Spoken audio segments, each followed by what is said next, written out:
Hello guys, this is Reza. In this video, I review some common Farsi phrases to talk about jobs. Phrases are from this book. شغلت چیه؟ شغلت چیه؟ شغلت چیه؟ الان کار نمی کنم. الان کار نمی کنم. الان کار نمی کنم. بیکارم. بیکارم. بیکارم. کجا کار می کنی؟ کجا کار می کنی؟ کجا کار می کنی؟ واسه یه شرکت کار می کنم. واسه یه شرکت کار می کنم. واسه یه شرکت کار می کنم.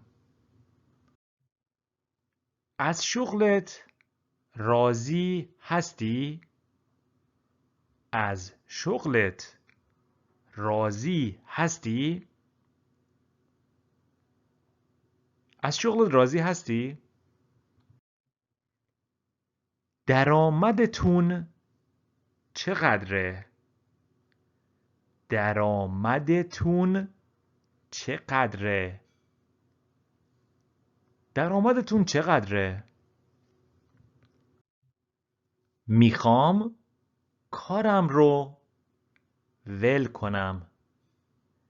میخوام کارم رو ول کنم. میخوام کارم رو ول کنم.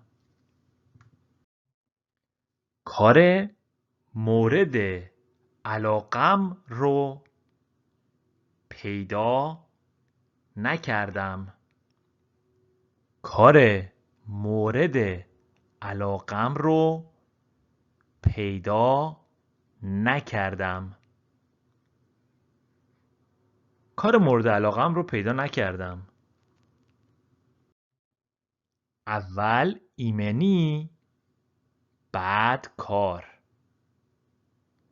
اول ایمنی بعد کار.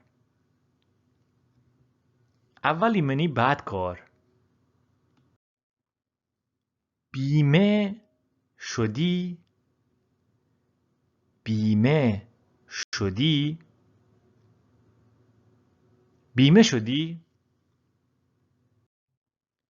کار پاره وقت داری؟ کار پاره وقت داری؟ کار پاره وقت داری؟ از کارم راضی نیستم. از کارم راضی نیستم. از کارم راضی نیستم.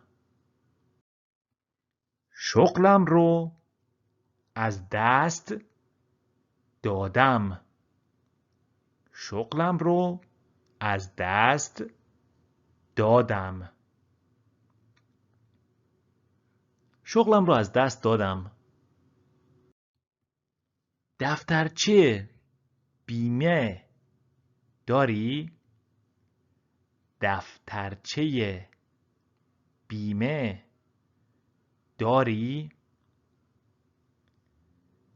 دفترچه بیمه داری؟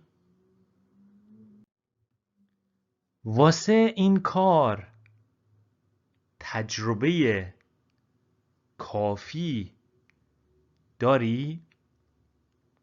واسه این کار تجربه کافی داری؟ واسه این کار تجربه کافی داری؟ کارت رو دوست داری؟ کارت رو دوست داری؟ کارت رو دوست داری؟ سابقه کار داری؟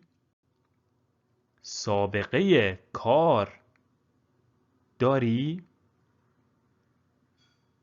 سابقه کار داری؟ Thank you for watching this video.